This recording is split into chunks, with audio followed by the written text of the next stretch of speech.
warahmatullahi wabarakatuh. Gimana teman-teman kabarnya hari ini? Semoga kalian baik-baik aja ya.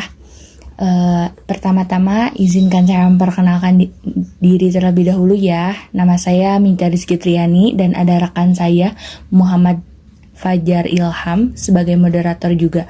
Dan ada teman-teman saya juga, pembuat PowerPoint ada Aziz dan Siva, Notulen Nuni, materi saya sendiri dan Wawat atau Fatmawati, editing Rezna, pembaca materi ada Irna, Rosmiati, Anggita, dan Hilma. Sebelumnya, saya dan teman-teman saya di sini akan sedikit menjelaskan apa itu materi sejarah dan perkembangan bahasa Indonesia. Untuk teman-teman saya, waktu dan tempat saya persilahkan. Terima kasih. Sejarah Bahasa Indonesia. Bahasa Indonesia lahir pada 28 Oktober 1928. Pada waktu itulah bahasa Indonesia dikukuhkan kedudukannya sebagai bahasa nasional. Bahasa Indonesia berasal dari bahasa Melayu. Bahasa ini tumbuh dan berkembang dari bahasa Melayu yang zaman dulu sudah dipakai sebagai bahasa perhubungan dan perdagangan.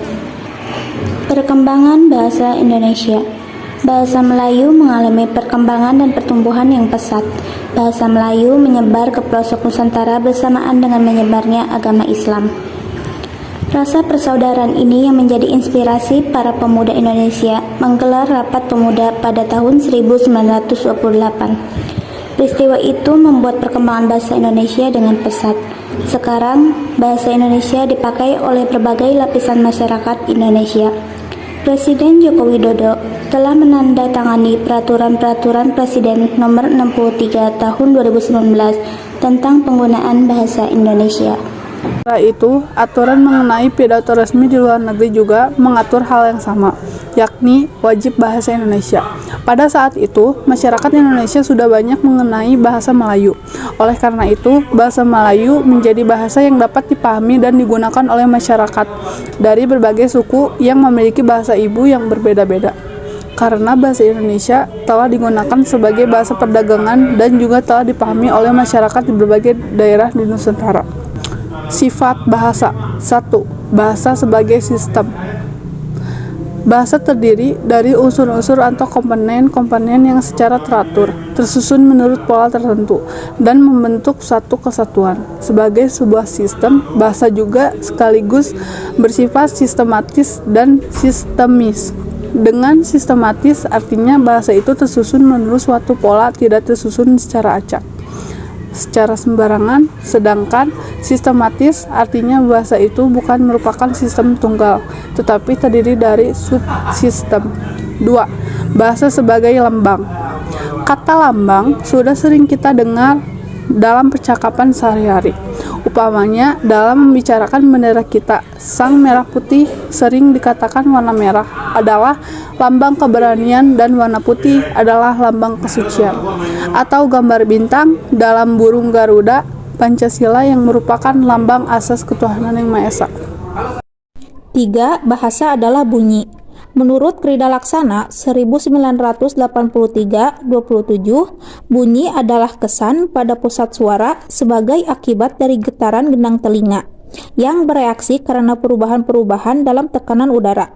Bunyi ini bisa berasal dari gesekan benda-benda, alat suara pada binatang, dan manusia. Sejarah awal perkembangan bahasa Indonesia. Krida Laksana 2010 1. Menjelaskan bahwa kelahiran bahasa Indonesia tidak terpisahkan dari kebangkitan nasional. Pada tanggal 25 Juni 1918 atas desakan anggota-anggota Volksraad atau Dewan Rakyat Bangsa Indonesia, Ratu Kerajaan Belanda menyetujui penggunaan bahasa Melayu di samping bahasa Belanda di lembaga Dewan Rakyat itu. Sumber bahasa Indonesia. Sejarah tumbuh dan berkembangnya bahasa Indonesia tidak lepas dari bahasa Melayu. Bahasa Melayu sejak dahulu telah digunakan sebagai bahasa perantara atau lingua franca atau bahasa pergaulan. Bahasa Melayu tidak hanya digunakan di Kepulauan Nusantara, tetapi juga digunakan hampir di seluruh Asia Tenggara. Hal ini diperkuat dengan ditemukannya prasasti-prasasti kuno dari kerajaan di Indonesia yang ditulis dengan menggunakan bahasa Melayu. Sekian dari kelompok saya, mohon maaf bila ada salah kata. Wabillahi taufiq wal hidayah. Wassalamualaikum warahmatullahi wabarakatuh. Bila ada yang ingin ditanyakan, silahkan tulis di kolom komentar atau bisa raise hand. Oke.